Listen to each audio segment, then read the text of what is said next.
What up, y'all? I hope y'all are doing well, my little boo-boo patooties.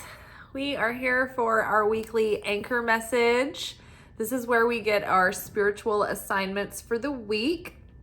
We're sort of a day off. I usually record this on Monday night and have it available for you guys by Tuesday morning, but with the big Aries new moon solar eclipse, I didn't want to eclipse our workshop, so to speak. Ha ha ha ha. And yeah, it was a big day. I was all tuckered out from the eclipse. It eclipsed me. And the second that eclipse started, it was just like, I knew it. I felt it. I felt all the energy. It was so like electromagnetic, and other people were talking about that too. But like that very night at work, I mean, it was like really well contained. We were all in a great mood. And then there were these moments throughout the shift of just like concentrated chaos in these little spurts. And for me, it was like I was tested right off the bat. It was like, all right, you've been sped out into the other side of Eclipse Portal. You are spit out into this new timeline, and we're going to try to test you with an old doozy, an old classic, and see how you react. Well, so I had one table. A couple of days in a row, I had sections with like a large table. And that was like a table that was sitting like anywhere from 9 to 11 people over these 2 nights. And then this was 2 different sections.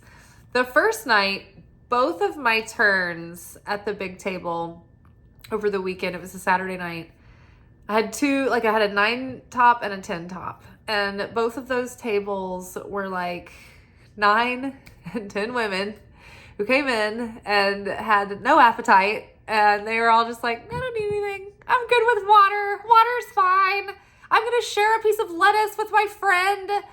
And so these women came into like a nice sit down, like coursing restaurant to order like no appetizers. Everybody was just getting an entree. One girl got the bread basket for her entree. Half of them weren't drinking cocktails or anything. And so it was basically like people coming in and wanting to sit in an atmosphere and talk to their friends for an hour and a half and do that for nothing, for as little as possible. And I'm telling you right now, if you have these plans, go to a bar. You can go to a nice cocktail place and have an atmosphere and not sit down at a nice dinner place and take up a table that should be making someone $100 or $200 per turn. And you're just camping out and like splitting your checks. And each person's tip was like, I don't know, it was so cheap anyway. And they all ended up cheaping me out even more by like shorting me like $5 and $7 per person. So it was like $70 less than I should have even made on a cheap table to start with, 2 times in a row at that other table. The next night, and this is like Saturday night people. They're not professional diners. They're not out to, on not sweating it on dinner. This is their big event. And so they want somewhere good to go hang out. So Monday comes around, and weeknights are better because those are like nice business dinners. They're people with like a little bit more of a budget who go out to dinner often, and they know what to expect, and they know how to tip, and they know what things cost. So I had a party of 9 or 10 people. It was a business group. I think I heard them say the brand Caterpillar. And they spent $1,000, and they had me opening like multiple bottles of wine. There were a couple of times where I came to the table once, and they were like, it was the wine they ordered, but they were like, you know what, we changed our mind. Don't order that. Don't open that one. Go get us another bottle. So I go like do that. Meanwhile, like my other tables need me too. And they stayed throughout the whole shift. I didn't get another seating at that table, and they ended up tipping me $100 on $1,000. Now that might sound like a lot of money. Like, oh, well, at least you made $100 on a table. But what you guys don't understand is that is not all my money. I have to tip out based on my sales. Plus, it's like, who's to say how much I deserve to make for a living in my life, right? So you need to just plan on, it doesn't matter what the check is. You can't just be like, well, $20 is enough, right? It's like, no, what is 20%? You need to tip at least that, because the restaurant, the server has to pay all of the support staff that you see helping the tables also. So I ended up like, my tip out was another $100. So it was just like, I was in tears, like leaving there. I couldn't believe it, because all of my other tables were just a bit cheap too. And so tonight it evened out, but I'm telling you this story because I'm just illustrating what basically the reading is talking about. It was like, right out the bat, I was thrown in this situation where in the past, I would have been so enraged and so upset and like maybe popped off, come in tonight in a bad mood, you know, with negative expectations. It would have got me on a downward spiral of feeling unworthy, undeserving, inadequate, disgruntled about, you know, the season of my life I'm in, wanting this bridge moment to be over and like on to the next thing. And you know what? It was like, I felt my feelings. I knew I was frustrated, but I knew that tomorrow would be a new day. I knew I have, plans in the works. And that I was certain that the creator sent it to me as the first little test in the initiation. And, it's a new start. And so I was like, okay, opponent, I see you. I see you wanting to ruin my first seed level moments of this new beginning, hours after the new moon, and start me off on a negative foot, planting a seed of scarcity consciousness in my new beginning and fear, right? But I was like, not today, Satan. I'm going to go feel my feelings. I'm going to exercise these demons, and then I'm going to be back at it like a goofball tomorrow, enjoying my job and having a good time. And I'm here to tell you tonight, I was having the best time with my coworkers. And I'm, have a job where I can be playful and not behave. I've never had to behave in my life. Okay, I've never once been like at risk by acting unprofessional. So I've been able to be childlike and fun for my whole life. Tonight I was waiting on some business people, which tonight was so much better. Everyone tonight left me extra. And so it didn't make up for the other 2 days, but it was definitely better feeling. But yeah, I had a bunch of business people at a table, and I had to check their IDs. And this one guy was like, "You need to check my ID. Oh my God." And I was like, "It's Tennessee. They're strict. It's not me. It's just give them to me. Nobody got hurt." And I looked at his ID and I was like, "Oh, we were born the same year." And I looked down and I'm like, "Dude, you could be my fucking father." I'm like, "Oh my God." And that's what the office does. Like, so in a way, sometimes, I'm like, "Oh, I have no benefits, and I don't have any security, and like in the traditional sense, and no retirement. Oh, what am I going to do?" But at the same time, like, I've really enjoyed my life, and I don't feel like someone who could be my parent. I still feel like my whole life's ahead of me. So I guess that's good. That's positive. All right. So into the reading. I hope that wasn't too much to go into. We have Shadow from the Wild Unknown Archetypes. We've got the Warrior. And we have the Tear. The energy that I've just illustrated. Because this eclipse is like, wakey, wakey, Shadow. Let's see how the healing's going. Because Chiron, the wounded healer comet, was involved in all of this too. I can't remember exactly how or how the comet was aspected into who and what. But the wounded healer Chiron is actually the thing in our natal chart that is our deep core wound, like that ancient wound from the earliest parts of our life that like all of our other like limited beliefs spring from. It's like the root of all I believe this, therefore this kind of things.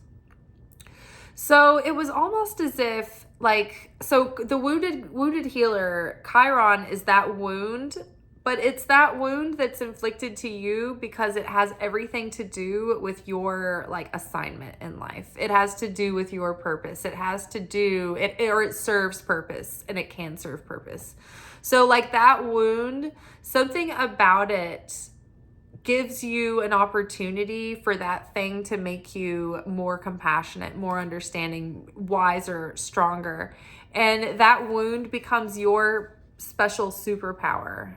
And it becomes the superpower that you can use to help others who might have similar wounds or problems that wound gives you, a special understanding for. So all of that's coming up. And so we're starting to have more context about what we've been through and, how far we've come and where we are now. And so I think that this is a moment where just like that, those tables, they like were they were triggering the pain of my shadow. But in this way, instead of being victimized and being hurt by that pain and feeling more shame and less worthy and less deserving, like, oh, they're right, I am inadequate and therefore I don't deserve and I'm unworthy and this is why it always happens to me and how dare, like, they treated me like this, probably deserve it, and like get down on myself, like, who is gonna want me? I'm just like some person who doesn't even get tipped from their table. Oh. But instead, it was like, instead of I can't receive because I don't deserve, it was more of like a pain on behalf of your shadow, like almost like, hey, I don't deserve this because I do deserve more, I do deserve better, I didn't deserve to be treated like that. And so it's almost like this, like more of a backbone coming forward, like a little bit of like spice and sauce. Like, how dare you hurt my shadow? How dare you? It's not that kind of like, I don't deserve and therefore I can't receive. It's, hey, I don't deserve this. I should be receiving. I am open to receiving. I deserve to receive. I'm worthy to receive. And so to me, this little moment that the eclipse might give you to sort of hurt that ego or trigger the ego, I think it's an opportunity for us to to see that we're starting to really accept and heal and reintegrate that shadow, and that we accept that as part of ourselves, and that it doesn't mean that we're not deserving and worthy, and we are just as deserving and worthy. This is just a unique part of our set of aspects of ourselves, just like everybody else has a shadow and their own, set of different, aspects of self. So it doesn't make me less any worthy. Right?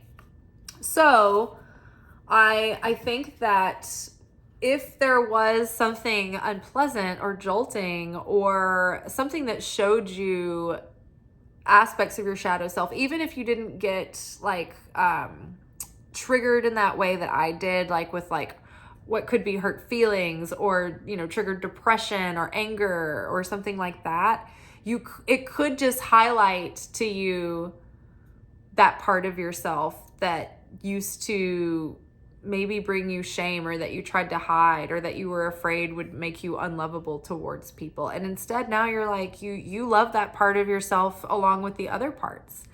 And it's like our ego, we finally shifted our ego's perspective towards our shadow. And instead of trying to say, oh, go away, shadow, hide, we don't want anybody to see you, we don't want anybody to know about you, you'll make us like, you'll cramp our style. You don't belong. You bring us down. You make us look bad. You're embarrassing. Instead of it being like that, it's like the ego has suddenly become rehabilitated as well. So instead of working against us, it's like more working for us now. And so that ego is kind of healing, and it's becoming like sort of healthier with the shadow. And they're like supporting one another now. And it's like more of like a healthy ego. Like, yeah, I do deserve to take up space in this world, and I do deserve, and I am worthy. Because we don't want to annihilate our ego. The ego death is only happening so that it can be rehabilitated, right? So underneath shadow, we have 9 of Swords. And 9 of Swords is fear, lack, doubt, uncertainty. And it's usually unfounded. It's usually something that is, we're blowing up out of proportion, and that we are obsessing about. It's causing us to lose sleep. It's making us feel really insecure, and it's really just an illusion. And it's an attack of the opponent, and in the hopes that we will get caught up in the physical reality and be like, oh no, this is the absolute. These are my circumstances. I can't do anything about this. They're so threatening. And really, we're looking at it this time as our shadow is triggered. And we're, instead of making it feeling like all eyes are on us and we're just like, oh my gosh, like, just shrinking down. It's like, no, I'm seeing through this fear.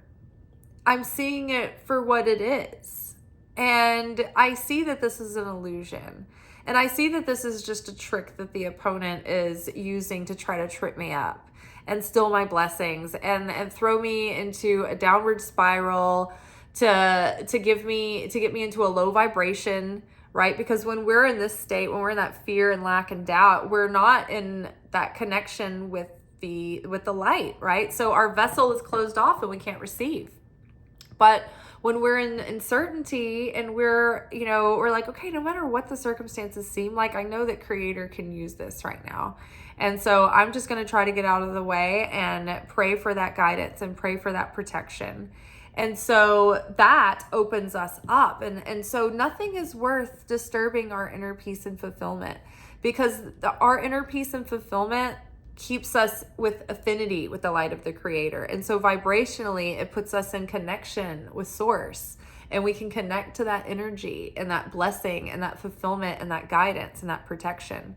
But when we're in a low vibrational state and we're angry and we're mad and we're sad and we're feeling victimized and traumatized and down on ourselves, the angels want to help us, but they can't, because they're not in vibrational resonance with us. And so vibrationally, we're repelling our angels who want to give us help, but they can't reach us because we're in dissonance, right?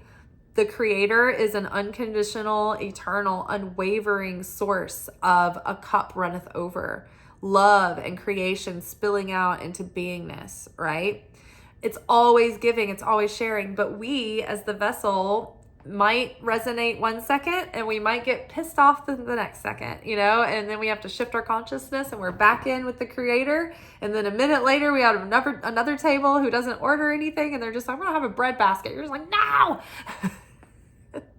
Don't order bread. Like, you're just filling yourself up and ruining your dinner. So in the next second, you can get like pissed about that and then be out of affinity with the light. And so it's like we're training ourselves. Hey, nothing is worth me falling out of affinity with the light of the Creator, because suddenly I go into a domino effect of bad table, bad table, bad table. If I could bounce back, those shifts where it's just like, no big deal, whatever. It's just like those hardly ever happen. And if they do, it's just like a one-off, But if I put all my focus on what I don't have, what's going wrong, what's making me angry, what's making me upset, what's causing the lack and the fear, I'm going to dread more. Oh no, what if this happens again? Oh no, then it perpetuates more. So the shadow is actually getting teased at the beginning of the week early so that we can see that fear, that lack, and that doubt, and we can nip it in the bud. And the more we can become present, we can catch it before it gets a hold of us, and we can shift our perspective to stay in that miracle zone. And so this warrior energy, it's like this determination. Oh my gosh, I'm determined. I'm determined to have the discipline to train my focus and my consciousness on appreciation, on love, on feeling fulfilled and safe and secure, right? No matter what the circumstances are, those are going to be my feelings. And on top of that, I'm seeing my situation very clearly, Queen of Swords. And I am, no bones about it. I'm not suffering any fools. I'm not fooling around anymore. Let's cut the shit. Let's cut the crap.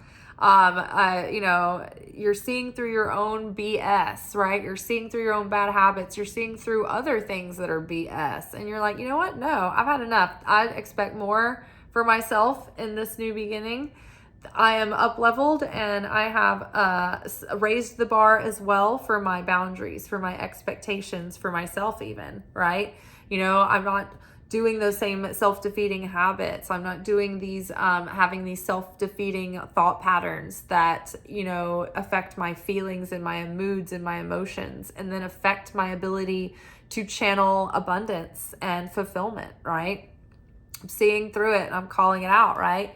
So the Queen of Swords, she is very clear. She sees what's going on. She sees through any situation, right? This queen, she's sitting there with a telescope because she's got a lasered in focus on her aim. And it's like magnified to the queen, like the details that other people may not even notice. It's like, it's so obvious to the Queen of Swords that she can see things so clearly. It's like, she's so intuitive. She can see right through the con artist. She can see right through this scheme over here. She can see through the situation and see the parts of it that aren't going to work, right? The Queen of Wands is the person who comes in and is like troubleshooting. Everybody else is like, let's just do this. Solution's going to work just fine. We're just going to throw this up. It'll be okay. Any old thing. And then the Queen of Wands or the Queen of Swords is like, yeah, I don't know if you guys have thought about this, but that's not going to work because of this and this and this and this. And I know that's going to cause you a lot of trouble and work that you're going to have to go back and do. I know you don't want to hear this, but you better set yourself up for success now. Like, for instance, if you're setting up, say, a business and you didn't think you were going to have to collect sales tax, and then you find out later that you were supposed to be collecting sales tax, and then you owe it in on top of a business tax and all these other things that you didn't know at the end of the year. Right? So the Queen of Swords can see that ahead of time. And everybody else is like, no, let's sweep it under the rug. Let's not deal with it yet. She's like, oh, sorry. No. So she's the one that calls the motherfucker out. You know what I'm saying? Like she does not suffer fools. She is not the person that patiently lets someone waste her time. Like she's like, sorry, I don't have time to listen to your pitch. I don't need a bug person or a pest control company. I'm good, thank you. But can I tell you more? And it's like, no, and you just shut the door politely. That's Queen of Swords. So the Queen of Swords is like seeing the situation at hand and getting a lot of clarity about what needs to be done, and then having like not unapologetically doing what needs to be done, pulling the trigger, taking the steps. The warrior energy is here, and that's like that determination. It's like, okay, nothing can stop me from going after this. It's also kind of related to that hunter energy. So it's like you have a passion, you have conviction, you have courage, you're fighting for what you want. You are putting it out there all on the line for this transformation that's going through. And you are doing this because of the promise that this potential that's coming in this new cycle, new timeline, right? So it's like you're not going to stay complacent. If anything, this moment, if there was any turbulence or unpleasantness or hurt feelings or irritation that came up, it just ignited this warrior energy in you to go out and fight for what you want with no apologies and, no bones about it. Like not taking no for an answer and being really straightforward and like ain't no messing around. The tear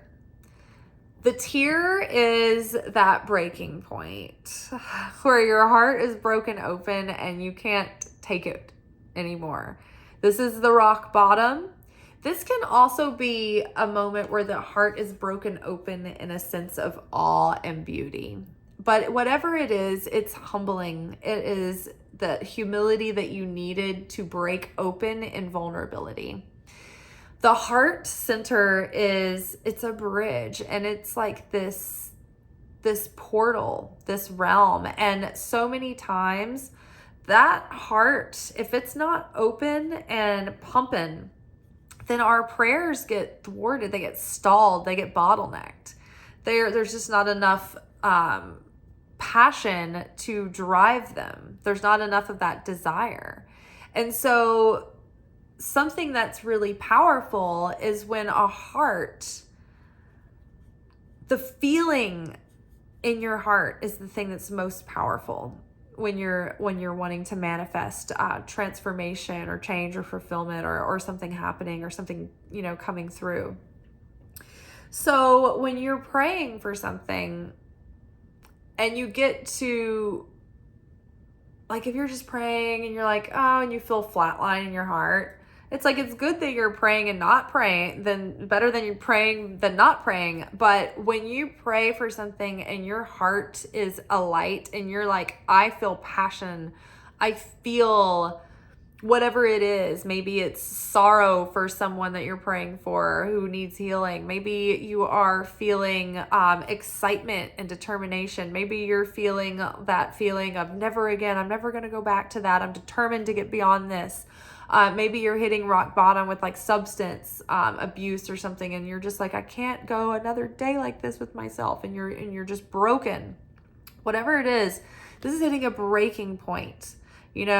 This is that moment where maybe you see something that's so beautiful and you're like, I don't want to waste any more time being so driven without being able to take time to appreciate, or like maybe you have a late life child after you thought you were done raising children, and this time around you see the preciousness of it in a different way, and you're like, no, I'm going to be there for this kid, even though the older ones didn't have that same level of consciousness that I have now.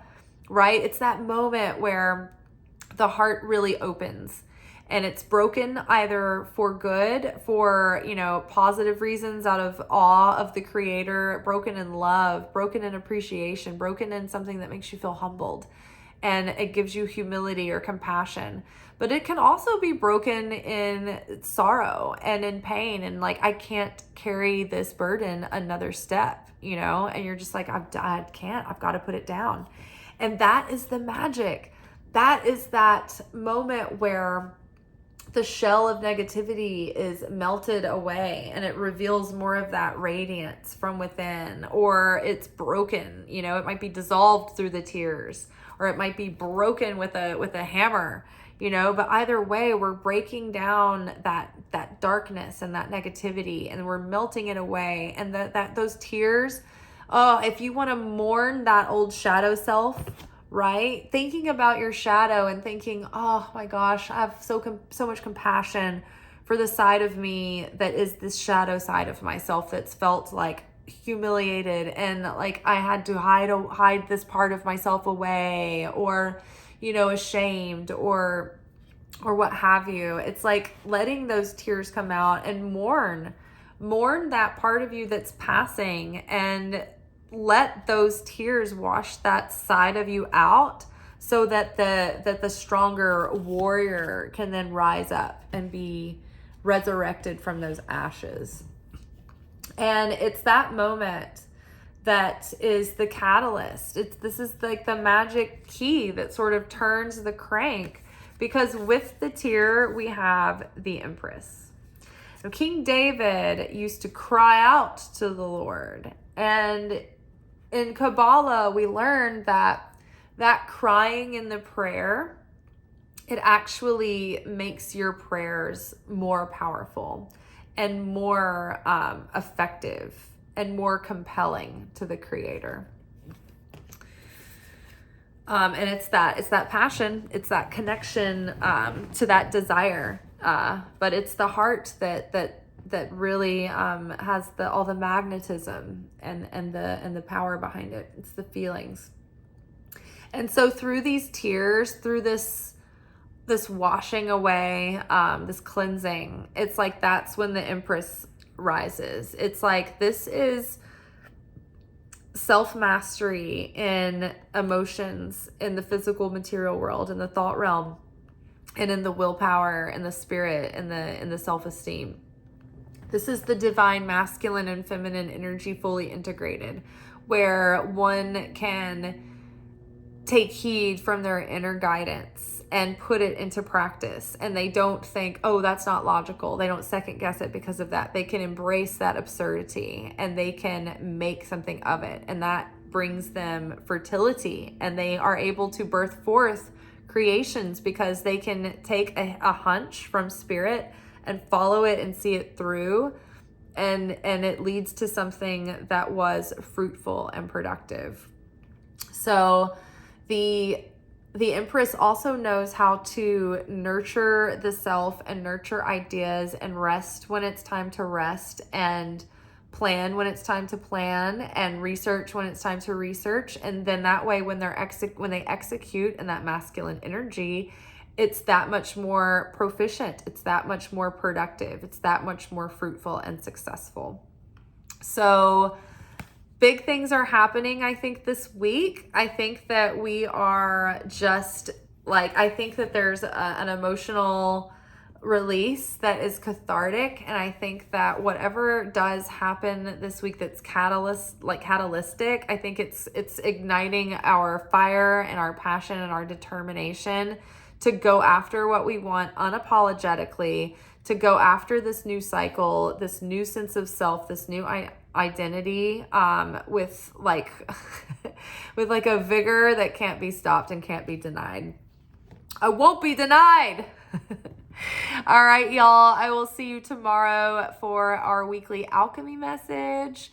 And if you are curious about our weekly manifestation oracle reading, we do a manifestation oracle reading within the Aries new moon workshop. I always do those in the lunation workshops. We get a romance reading and a manifestation reading within the general reading in those lunation workshops. So if y'all haven't already watched the Aries new moon solar eclipse workshop, I would if I were you. It was a really, really good one.